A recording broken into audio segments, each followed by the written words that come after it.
ಓಂ ಶ್ರೀ ರಾಘವೇಂದ್ರಾಯ ನಮಃ. ಶ್ರೀ ಗುರುಭ್ಯೋ ನಮಃ. ಪರಮ ಗುರುಭ್ಯೋ ನಮಃ. ಶ್ರೀಮದಾನಂದ ತೀರ್ಥ ಭಗವತ್ಪಾದಾಚಾರ್ಯ ಗುರುಭ್ಯೋ ನಮಃ. ಶ್ರೀ ವೇದವ್ಯಾಸಾಯ ನಮಃ. ಲಕ್ಷ್ಮೀ ಹೇಗ್ರೀವಾಯ ನಮಃ. ಲಕ್ಷ್ಮೀ ವೆಂಕಟೇಶಾಯ ನಮಃ. ಓಂ ಉಗ್ರವೀರಂ ಮಹಾವಿಷ್ಣುಂ ಜ್ವಲಂತಂ ತರುದೋಮುಖಂ ನರಸಿಂಹಂ ಭೀಷಣಂ ಭದ್ರಂ ಮೃತ್ಯೋ ಮೃತ್ಯುಂ ನಮಾಮ್ಯಹಂ. ಕಲ್ಯಾಣಾದ್ಭುತಗತ್ರಾಯ ಕಾಮಿತಾರ್ಥಪ್ರದಾಯಿನೇ ಶ್ರೀಮದ್ ವೆಂಕಟನಾಥಾಯ ಶ್ರೀನಿವಾಸಾಯ ತೇ ನಮಃ. ಪೂಜ್ಯಾಯ ರಾಘವೇಂದ್ರಾಯ ಸತ್ಯಧರ್ಮರತಾಯ ಚ ಭಜತಾಂ ಕಲ್ಪವೃಕ್ಷಾಯ ನಮತಾಂ ಕಾಮಧೇನವೇ. ಶ್ರೀ ಕ್ಷೇತ್ರ ಆಗಿರ್ತಕ್ಕಂಥ ಜ್ವಾಲಾ ಭವರೋಗ ವೈದ್ಯ ಲಕ್ಷ್ಮೀ ನರಸಿಂಹದೇವರ ಸನ್ನಿಧಾನ, ನವನರಸಿಂಹದೇವರ ಸನ್ನಿಧಾನ, ಮುಖ್ಯಪ್ರಾಣ ದೇವರ ಸನ್ನಿಧಾನ, ಸಂತಾನ ಗೋಪಾಲಕೃಷ್ಣ ಇರ್ತಕ್ಕಂಥ ಸನ್ನಿಧಾನ, ಸಾಕ್ಷಾತ್ ಗುರುಗಳಾಗಿರ್ತಕ್ಕಂಥ ರಾಯರ ಮೃತಕಾ ಬೃಂದಾವನದಲ್ಲಿ ವಿಜೇಂದ್ರ ತೀರ್ಥರು, ಜಯತೀರ್ಥರು, ರಾಯರು ಮೂರೂ ಮೃತಿಗೆ ಇರ್ತಕ್ಕಂಥ 48 ಸಾಲಿಗ್ರಾಮ ಇರ್ತಕ್ಕಂಥ ಇಂಥ ಕ್ಷೇತ್ರದಲ್ಲಿ ರಾಯರು ಪ್ರತಿಯೊಬ್ಬರಿಗೂ, ರಾಯರ ಭಕ್ತರಿಗೆ ರಾಯರೇ ಅನುಗ್ರಹವನ್ನು ಮಾಡಲಿ ಅಂತೇಳಿ, ಭಕ್ತರಿಗೆ ರಾಯರ ಅನುಗ್ರಹ ಮಾಡ್ತಕ್ಕಂಥ ಇಂಥ ಚಾನಲ್ ನೋಡ್ತಕ್ಕಂಥವ್ರಿಗೆಲ್ಲರಿಗೂ ರಾಯರೆಲ್ಲರಿಗೂ ಅನುಗ್ರಹವನ್ನು ಮಾಡಲಿ ಅಂತೇಳಿ ಭಗವಂತನಲ್ಲಿ ಪ್ರಾರ್ಥನೆ ಮಾಡ್ತಾ, ಧನುರ್ಮಾಸ ಮಾಸಾಭಿಮಾನ ದೇವತೆ ಆಗಿರ್ತಕ್ಕಂಥ ನಾರಾಯಣ ಧನುರ್ಮಾಸದಲ್ಲಿ ಸಾಕ್ಷಾತ್ ನಾರಾಯಣನಾಗಿರ್ತಕ್ಕಂಥ ಭಗವಂತ ಎಲ್ಲರಿಗೂ ಅನುಗ್ರಹವನ್ನು ಮಾಡ್ತಕ್ಕಂಥವನಾಗ್ತಾ ಇದ್ದಾನೆ. ಇದೇ 17ನೇ ತಾರೀಕು 16ನೇ ತಾರೀಕು ಶುರು ಆದರೆ ಸಾಯಂ ಮಧ್ಯಾಹ್ನದ ಮೇಲೆ 17ನೇ ತಾರೀಕಿಂದ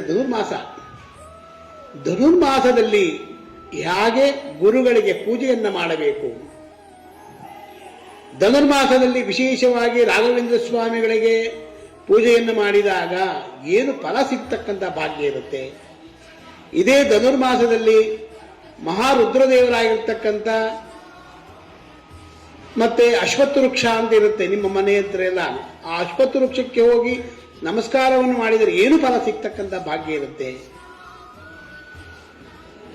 ಬಹಳ ವಿಶೇಷವಾಗಿರ್ತಕ್ಕಂಥದ್ದು ಇವೆಲ್ಲ. ಧನುರ್ಮಾಸ ಬಹಳ ವಿಶೇಷ.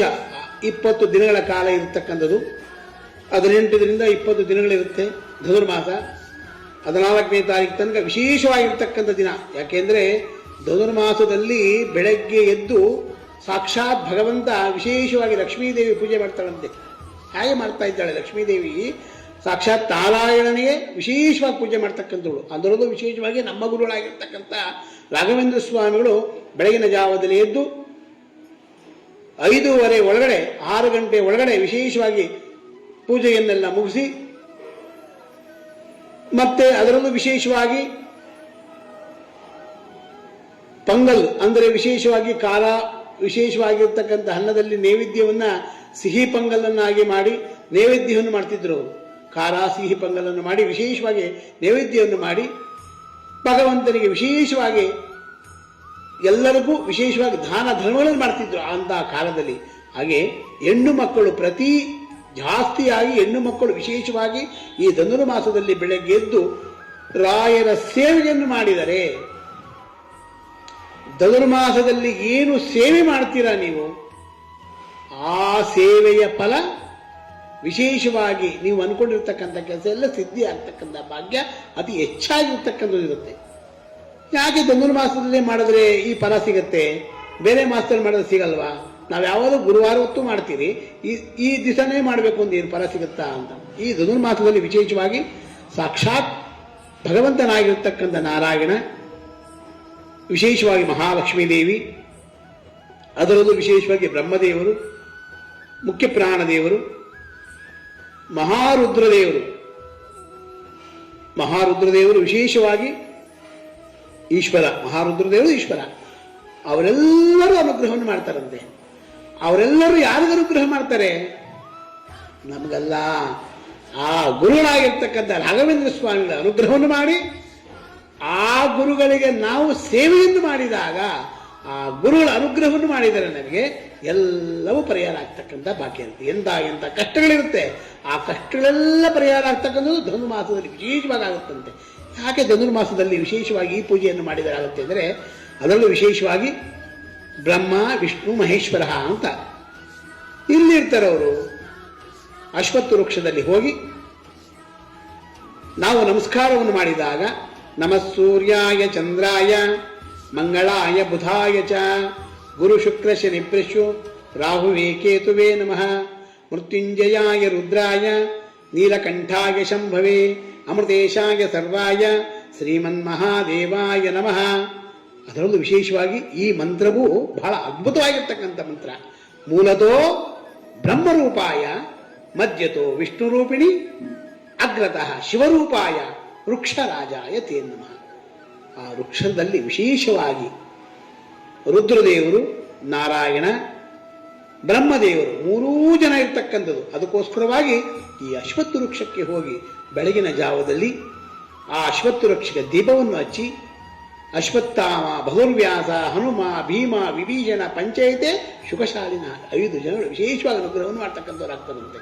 ಅದರಲ್ಲೂ ವಿಶೇಷವಾಗಿ ಆರೋಗ್ಯ ಸಮಸ್ಯೆಗಳಿದ್ರೂ ನಮ್ಮ ಗುರುಗಳಾಗಿರ್ತಕ್ಕಂಥ ರಾಘವೇಂದ್ರ ಸ್ವಾಮಿ ವಿಶೇಷವಾಗಿ ಅನುಗ್ರಹವನ್ನು ಮಾಡ್ತಕ್ಕಂಥವ್ರಾಗ್ತಾರಂತೆ. ಅದಕ್ಕೋಸ್ಕರವಾಗಿ ಇಂಥ ಅಶ್ವತ್ಥ ವೃಕ್ಷಕ್ಕೆ ಹೋಗಿ ಅಲ್ಲಿ ದೀಪವನ್ನು ಹಚ್ಚಿ ಅಶ್ವತ್ಥ ವೃಕ್ಷಕ್ಕೆ 21 ನಮಸ್ಕಾರವನ್ನು ಮಾಡಿ ಆ ದೇವರಲ್ಲಿ ಪ್ರಾರ್ಥನೆಯನ್ನು ಮಾಡಿ, ರುದ್ರದೇವರಲ್ಲಿ ಪ್ರಾರ್ಥನೆಯನ್ನು ಮಾಡಬೇಕು. ಆ ರುದ್ರದೇವರು ಮನಸ್ಸಿಗೆ ಅಭಿಮಾನಿ ದೇವತೆಗಳವರು. ಈ ಮನಸ್ಸಿಗೆ ಏನು ಕೇಳ್ತೀರಾ ನೀವು, ಆ ಕೇಳುವುದೆಲ್ಲ ಕೊಡ್ತಕ್ಕಂಥ ರುದ್ರದೇವರು. ಅದಕ್ಕೋಸ್ಕರವಾಗಿ ಈ ಅಶ್ವತ್ಥ ವೃಕ್ಷ ಹತ್ತಿರ ಹೋಗಿ ದೀಪವನ್ನು ಹಚ್ಚಿ, ದೀಪವನ್ನು ಬೆಳಗಿ ವಿಶೇಷವಾಗಿ ಆ ಗುರುಗಳ ಸೇವೆಯನ್ನು ಮಾಡಿ, ಮತ್ತೆ ಎಲ್ಲಿ ರಾಯರ ಮಠಗಳಿದೆ, ಎಲ್ಲಿ ರುದ್ರದ ಈಶ್ವರನ ಸನ್ನಿಧಾನ ಇದೆ, ಎಲ್ಲೆಲ್ಲಿ ಮುಖ್ಯ ಪ್ರಾಣದೇವರ ಸನ್ನಿಧಾನ ಇದೆ, ಎಲ್ಲೆಲ್ಲಿ ದೇವತೆಗಳ ಒಂದು ಸನ್ನಿಧಾನಗಳಿದೆ, ಆ ದೇವತೆಗಳ ಹತ್ರ ಹೋಗಿ ನಮಸ್ಕಾರವನ್ನು ಮಾಡಿ, ಆ ನಮಸ್ಕಾರದ ಫಲ ಅದ್ಭುತವಾಗಿ ನೀವು ಮಾಡ್ತಕ್ಕಂಥ ಕೆಲಸದಲ್ಲಿ ವಿಶೇಷವಾಗಿ ಧನುರ್ಮಾಸದಲ್ಲಿ ಯಾವ ಒಂದು ಒಳ್ಳೆ ಕೆಲಸಗಳನ್ನು ಮಾಡ್ತೀರ ನೀವು. ಅಂದರೆ ದೇವರ ಪೂಜೆಗಳನ್ನು, ಹೋಮಗಳನ್ನು, ಯಜ್ಞ ಯಾಗಾದಿಗಳನ್ನು, ನಮಗೆ ಕರ್ಮಗಳನ್ನು ಕಟ್ಕೊಳ್ಳೋದಕ್ಕೋಸ್ಕರವಾಗಿ ಏನೇನು ಎಲ್ಲವೂ ಇರುತ್ತೋ ಅದೆಲ್ಲವೂ ಪರಿಹಾರ ಆಗ್ತಕ್ಕಂಥ ಧನುರ್ಮಾಸದಲ್ಲಿ.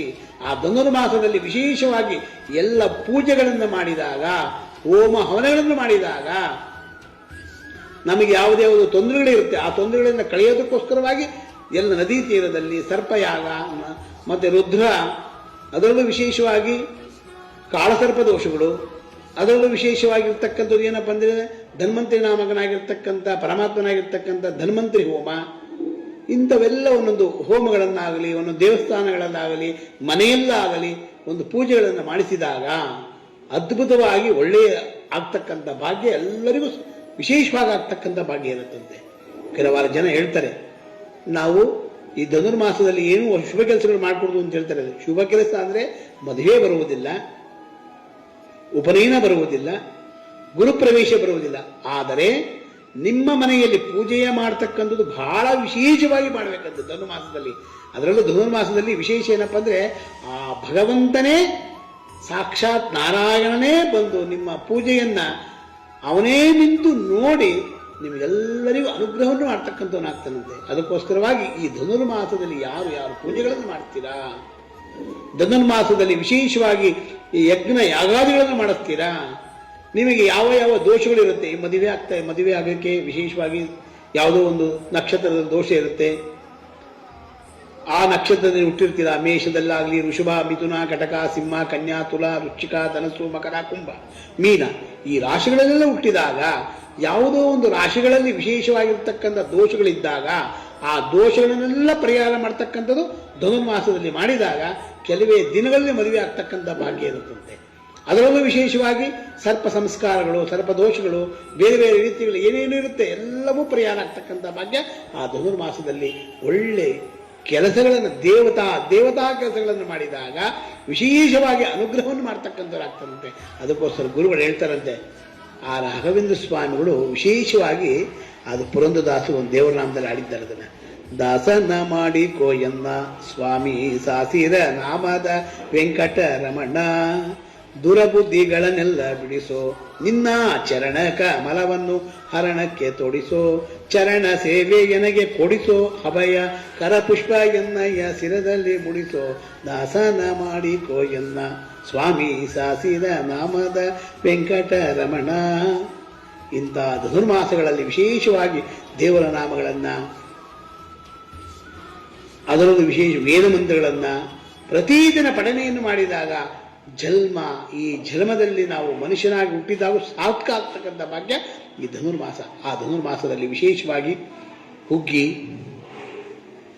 ಸಿಹಿಯಾಗಿರ್ತಕ್ಕಂಥ ಹುಗ್ಗಿ, ಇಂಥವೆಲ್ಲವೂ ದಾನ ಧರ್ಮಗಳನ್ನು ಮಾಡಿದಾಗ ಆ ಹುಗ್ಗಿಯನ್ನು ದೇವರಿಗೆ ನೈವೇದ್ಯವನ್ನು ಮಾಡಿ ಭಗವಂತನಿಗೆ ಅರ್ಪಿತ ಮಾಡಿ ನಾವು ಸ್ವೀಕಾರವನ್ನು ಮಾಡಿದಾಗ ನಮ್ಮಲ್ಲಿರ್ತಕ್ಕಂಥ ಎಲ್ಲ ರುಜು ನೋವುಗಳೆಲ್ಲ ಪರಿಹಾರ ಆಗ್ತಕ್ಕಂಥ ಭಾಗ್ಯ ಇರುತ್ತದೆ. ಅದಕ್ಕೋಸ್ಕರವಾಗಿ ಇಂಥ ಗುರುಗಳ ಸೇವೆಯನ್ನು ಯಾರು ಮಾಡ್ತಾ ಇದ್ದೀರಾ, ಯಾರು ರಾಯನ ಮಠಕ್ಕೆ ಹೋಗಿ ಪ್ರತಿದಿನ ನಮಸ್ಕಾರವನ್ನು ಮಾಡ್ತೀರಾ, ಪ್ರತಿ ಗುರುವಾರ ವಿಶೇಷವಾಗಿ ರಾಯನ ಮಠಕ್ಕೆ ಬಂದು ರಾಯರಿಗೆ ಸೇವೆಯನ್ನು ಮಾಡಿ ರಾಯರೆಲ್ಲ ತೀರ್ಥವನ್ನು ತೆಗೆದುಕೊಂಡು ಮಂತ್ರಾಕ್ಷರಿ ತೆಗೆದುಕೊಂಡು ಪ್ರಸಾದವನ್ನು ಸ್ವೀಕಾರವನ್ನು ಮಾಡ್ತೀರಾ, ಅದರಿಂದ ಕಷ್ಟಗಳೆಲ್ಲವೂ ಪರಿಹಾರ ಆಗ್ತಕ್ಕಂಥ ಭಾಗ್ಯ ಇರುತ್ತಂತೆ.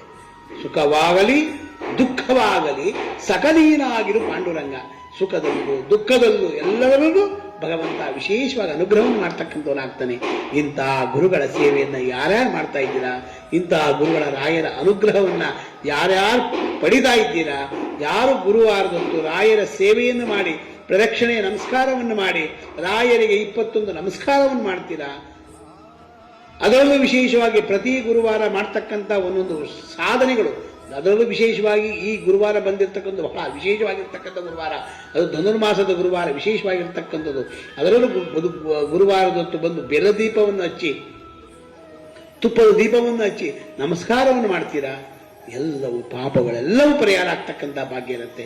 ಯಾಕೆಂದ್ರೆ ಇಷ್ಟು ದಿವಸ ನಾವೆಲ್ಲ ಹಚ್ತಾ ಇದ್ರೆ ಕೂಡ ಏನು ಪರಿಹಾರ ಆಗಿಲ್ಲ ಅಂತೀರಾ, ಆದರೆ ಕರ್ಮ ಯಾರೂ ಬಿಡುವುದಿಲ್ಲ. ಅದಕ್ಕೋಸ್ಕರವಾಗಿ ನಾವು ಇನ್ನೂ ಭಗವಂತನ ಸೇವೆ ಮಾಡೋ ಭಾಗ್ಯ ನಮಗೆ ಸಿಕ್ಕಿದೆಯಲ್ಲ, ಅದೊಂದು ಒಳ್ಳೆಯ ಜನ್ಮ. ಈ ಜನ್ಮ ಕೊಟ್ಟಾಗ ಆ ಭಗವಂತನ ಸೇವೆ ಮಾಡ್ತಕ್ಕಂಥ ಭಾಗ್ಯ ನಮಗೆ ಕೊಟ್ಟಿದ್ದಾನಲ್ಲ ಭಗವಂತ, ಅದರಿಂದ ವಿಶೇಷವಾಗಿ ಅನುಗ್ರಹ ಆಗುತ್ತೆ. ನಿಮ್ಮ ಕಷ್ಟಗಳೆಲ್ಲವೂ ಪರಿಹಾರ ಆಗ್ತಕ್ಕಂಥ ಭಾಗ್ಯ ಇರುತ್ತೆ. ಯಾವ ಧನ್ವಂತರಿ ನಾಮಕನಾಗಿರ್ತಕ್ಕಂಥ ಪರಮಾತ್ಮ ಆರೋಗ್ಯದಲ್ಲಿ ಸಮಸ್ಯೆ ಆಗಿರ್ಬೋದು, ರುಜುನು ರೋಗಗಳು ಸಮಸ್ಯೆ ಆಗಿರ್ಬೋದು, ಯಾವ ಸಮಸ್ಯೆಗಳಿದೆ ಎಲ್ಲ ಸಮಸ್ಯೆಗಳನ್ನು ಪರಿಹಾರ ಮಾಡ್ತಕ್ಕಂಥವ್ರೆ ನಿಮ್ಮ ಗುರುಗಳಾಗಿರ್ತಕ್ಕಂಥ ಗುರುಗಳಾಗಿರುವುದು ಸ್ವಾಮಿಗಳು. ಆ ರಾಯರ ಗುರುಗಳ ಮಂತ್ರಾಲಯದ ರಾಗಪ್ಪ, ತಿರುಪತಿಯ ತಿಮ್ಮಪ್ಪ, ಮಂತ್ರಾಲಯ ರಾಗಪ್ಪ, ಈ ಇಬ್ಬರೂ ಸೇರಿದಾಗ ವಿಶೇಷವಾಗಿ ಅನುಗ್ರಹವನ್ನು ಮಾಡ್ತಾರೆ. ಅದಕ್ಕೋಸ್ಕರವಾಗಿ ಈ ತಿರುಪತಿ ತಿಮ್ಮಪ್ಪನಾಗಿರ್ತಕ್ಕಂಥ ನಾರಾಯಣ ಧನುರ್ಮಾಸದಲ್ಲಿ ಸಾಕ್ಷಾತ್ ನಾರಾಯಣನೇ ಇರ್ತಾನೆ, ಧನುರ್ನಾರಾಯಣ ಅಂತ ಕರೀತಾರೆ. ಅದಕ್ಕೋಸ್ಕರವಾಗಿ ಮಂತ್ರಾಲಯದ ರಾಗಪ್ಪ ಇವರಿಬ್ಬರು ಸೇರಿ ನಿಮ್ಮಲ್ಲಿರ್ತಕ್ಕಂಥ ಎಲ್ಲ ಕಷ್ಟಗಳನ್ನೆಲ್ಲ ಪರಿಹಾರ ಮಾಡ್ತಕ್ಕಂಥವ್ರು ಯಾರು, ಅವರೇ ನಿಮ್ಮ ಗುರುಗಳಾಗಿರ್ತಕ್ಕಂಥ ರಾಯರು. ಇವರ ವಿಶೇಷವಾದ ಅನುಗ್ರಹವನ್ನು ಮಾಡಿ ಅಂತೇಳಿ ಅಶ್ವತ್ಥ ವೃಕ್ಷಕ್ಕೆ ನಮಸ್ಕಾರವನ್ನು ಮಾಡಿದಾಗ ಅಶ್ವತ್ಥ ವೃಕ್ಷದಲ್ಲಿ ವಿಶೇಷವಾಗಿ ಮೂಲತೋ ಬ್ರಹ್ಮರೂಪಾಯ, ಮಧ್ಯತೋ ವಿಷ್ಣು ರೂಪಿಣಿ, ಅಗ್ರತಃ ಶಿವರೂಪಾಯ ವೃಕ್ಷರಾಜಾಯತೆ ನಮಃ. ವೃಕ್ಷ ವಿಶೇಷವಾಗಿ ಎಲ್ಲರಿಗೂ ಅನುಗ್ರಹವನ್ನು ಮಾಡ್ತಕ್ಕಂಥವ್ರು ಆಗ್ತಾರೆ. ಇಂತಹ ವೃಕ್ಷಕ್ಕೆ ಯಾರು ನಮಸ್ಕಾರವನ್ನು ಮಾಡ್ತೀರಾ, ಯಾರು ಇಂಥ ರಾಘವೇಂದ್ರ ಸ್ವಾಮಿಗಳು ಬಂದು ನಮಸ್ಕಾರವನ್ನು ಮಾಡ್ತೀರಾ, ಅವರಲ್ಲಿರ್ತಕ್ಕಂಥ ಯಾರು ನಿಮ್ಮ ಬೇಡಿಕೆಯನ್ನು ತಂದು ರಾಯರ ಮುಂದೆ ಇಡ್ತೀರಾ, ಅವರಿಗೆಲ್ಲರಿಗೂ ರಾಯರ ಅನುಗ್ರಹವನ್ನು ಮಾಡ್ತಕ್ಕಂಥವ್ರು ಆಗ್ತಾರೆ. ಇಂತಹ ಗುರುಗಳ ಯಾರು ಸೇವೆಯನ್ನು ಮಾಡ್ತೀರಾ ಅವರಿಗೆಲ್ಲರಿಗೂ ರಾಯರ ಅನುಗ್ರಹವನ್ನು ಮಾಡಲಿ ಅಂತೇಳಿ ಭಗವಂತನೇ ಪ್ರಾರ್ಥನೆ ಮಾಡ್ತಾ, ಶ್ರೀರಾಮ ರಾಮ ರಾಮೇತಿ ರಮೇ ರಾಮೇ ಮನೋರಮೆ ಸಹಸ್ರನಾಮ ತತ್ತುಲ್ಯಂ ರಾಮನಾಮ ವರಾನನೆ ಪೂಜ್ಯಾಯ ರಾಘವೇಂದ್ರಾಯ ಸತ್ಯ ಧರ್ಮರತಾಯ ಚ ಭಜತಾಂ ಕಲ್ಪವೃಕ್ಷಾಯ ನಮತಾಂ ಕಾಮಧೇನವೇ ದೂರ್ವಾದಿ ಧ್ವಾಂತರವೇ ವೈಷ್ಣವೇಂದ್ರೇ ವರಂದ್ರೇ ಶ್ರೀ ರಾಘವೇಂದ್ರ ಗುರುವೇ ನಮೋ ಅತ್ಯಂತ ದಯಾಳವೇ. ಇಂತಹ ಗುರುಗಳ ಸೇವೆಯನ್ನು ಎಲ್ಲರೂ ಮಾಡಿ, ಗುರುಗಳ ಸೇವೆಯನ್ನು ಮಾಡಿ ಧನುರ್ಮಾಸದಲ್ಲಿ ವಿಶೇಷವಾಗಿ ಬೆಳಗ್ಗೆ ಎದ್ದು 4 ಗಂಟೆಗೆ ಎದ್ದು ಪೂಜೆ ಸಾಮಗ್ರಿಗಳೆಲ್ಲ ಪೂಜೆಯನ್ನು ಮಾಡಿ ದೇವರಿಗೆ ನೈವೇದ್ಯವನ್ನು ಮಾಡಿ ಧನ್ವಂತರಿ ನಾಮಕನಾಗಿರ್ತಕ್ಕಂಥ ಪರಮಾತ್ಮ ಒಳ್ಳೆ ಆರೋಗ್ಯ ಭಾಗಗಳೆಲ್ಲ ಕೊಡ್ತಾನೆ. ದೇವರಿಗೆ ನಮಸ್ಕಾರವನ್ನು ಮಾಡಿ ಹುಗ್ಗಿಯನ್ನು ಮಾಡಿ ನೀವು ತಿನ್ನಿ, ಪ್ರತಿಯೊಂದು ಯಾರೋ ಬರ್ತಾರೋ ಅವ್ರಿಗೆಲ್ಲವರಿಗೂ ಕೊಡಿ. ಅದರಿಂದ ನಮ್ಮಲ್ಲಿರ್ತಕ್ಕಂಥ ಅನ್ನದಾನ ಮಾಡ್ತಕ್ಕಂಥ ಭಾಗ್ಯ ನಿಮ್ಗೆಲ್ಲರಿಗೂ ಆಗುತ್ತೆ. ಇಂತಹ ಸೇವೆಯನ್ನು ಯಾರ್ಯಾರು ಮಾಡ್ತೀರಾ ಅವ್ರಿಗೆಲ್ಲರಿಗೂ ರಾಯರ ಅನುಗ್ರಹವನ್ನು ಮಾಡಲಿ ಅಂತೇಳಿ ಭಗವಂತನ ಪ್ರಾರ್ಥನೆ ಮಾಡ್ತಾ, ಹಂಸನಾಮಕ ಭಕ್ಷ್ಯಾಗಿರ್ತಕ್ಕಂಥ ಹಾಗೆ ಹಾಲನ್ನು ಕೊಟ್ಟು ನೀರನ್ನು ತಗೊಡುತ್ತೋ ಅದೇ ರೀತಿಯಾಗಿ ನಮ್ಮಲ್ಲಿರ್ತಕ್ಕಂಥ ಒಳ್ಳೆ ಗುಣಗಳನ್ನು ತಗೊಂಡು ಕೆಟ್ಟ ಗುಣಗಳನ್ನು ಬಿಟ್ಟು ನಮ್ಮನ್ನು ಉದ್ಧಾರ ಮಾಡಿ ಅಂತೇಳಿ ಭಗವಂತನಲ್ಲಿ ಪ್ರಾರ್ಥನೆ ಮಾಡ್ತಾ, ಪೂಜ್ಯಾಯ ರಾಘವೇಂದ್ರಾಯ ಸತ್ಯ ಧರ್ಮರತಾಯ ಚ ಭಜತಾಂ ಕಲ್ಪವೃಕ್ಷಾಯ ನಮತಾಂ ಕಾಮಧೇನವೇ ದೂರ್ವಾದಿ ಧ್ವಾಂತರವೇ ವೈಷ್ಣವೇಂದ್ರೇ ವರಂದ್ರೇ ಶ್ರೀ ರಾಘವೇಂದ್ರ ಗುರುವೇ ನಮೋ ಅತ್ಯಂತ ದಯಾಳವೇ. ಸರ್ವಂ ಶ್ರೀಕೃಷ್ಣಾರ್ಪಣಮಸ್ತು. ಮಧ್ವಾಂತರ್ಗತ ಭಾರತೀಶಾರ್ಪಣಮಸ್ತು. ಓಂ ಶ್ರೀ ರಾಘವೇಂದ್ರಾಯ ನಮಃ. ಶ್ರೀ ಸಿಗಂದೂರು ಚೌಡೇಶ್ವರಿ ಜ್ಯೋತಿಷ್ಯ ಮಂದಿರ, ದಕ್ಷಿಣ ಭಾರತದ ಪ್ರಖ್ಯಾತ ಮಾಂತ್ರಿಕರು. ಪಂಡಿತ್ ಭೀಮಶಂಕರ್ ಗುರೂಜಿ ಕರ್ನಾಟಕದ ಪ್ರಸಿದ್ಧ ಜ್ಯೋತಿಷ್ಯರು. ಸ್ತ್ರೀ ಪುರುಷ ವಶೀಕರಣ ಸ್ಪೆಷಲಿಸ್ಟ್. ಸಮಸ್ಯೆಗಳು ನಿಮ್ಮನ್ನು ಕಾಡುತ್ತಿದೆಯೇ? ಸಮಸ್ಯೆ ನಿಮ್ಮದು, ಪರಿಹಾರ ನಮ್ಮದು. ನಿಮ್ಮ ಎಲ್ಲ ರೀತಿಯ ಗುಪ್ತ ಸಮಸ್ಯೆಗಳಿಗೆ ಇಲ್ಲಿದೆ ಪರಿಹಾರ. ನಿಮ್ಮ ಸಮಸ್ಯೆಗಳಾದ ಸ್ತ್ರೀ ಪುರುಷ ವಶೀಕರಣ, ಇಷ್ಟಪಟ್ಟವರು ನಿಮ್ಮಂತಾಗಲು, ಹಣಕಾಸಿನ ಸಮಸ್ಯೆ, ಮದುವೆ ಸಮಸ್ಯೆ, ಮನೆಯಲ್ಲಿ ಅಶಾಂತಿ ಹಾಗೂ ಇನ್ನಿತರ ಸಮಸ್ಯೆಗಳಿಗೆ ಶಾಶ್ವತವಾಗಿ ಪರಿಹಾರ ಮಾಡಿಕೊಡುತ್ತಾರೆ. ಕೇವಲ 24 ಗಂಟೆಗಳಲ್ಲಿ ಪರಿಹಾರ ಮಾಡಿಕೊಡುತ್ತಾರೆ. ಕೆಲಸ ಆಗದಿದ್ದರೆ ನಿಮ್ಮ ಹಣ ವಾಪಸ್. ಹಿಂದೆ ಗುರೂಜಿಯನ್ನು ಸಂಪರ್ಕಿಸಿ ಪರಿಹಾರ ಕಂಡುಕೊಳ್ಳಿ. ಹಿಂದೆ ಕರೆ ಮಾಡಿ 9742993322 9742993322.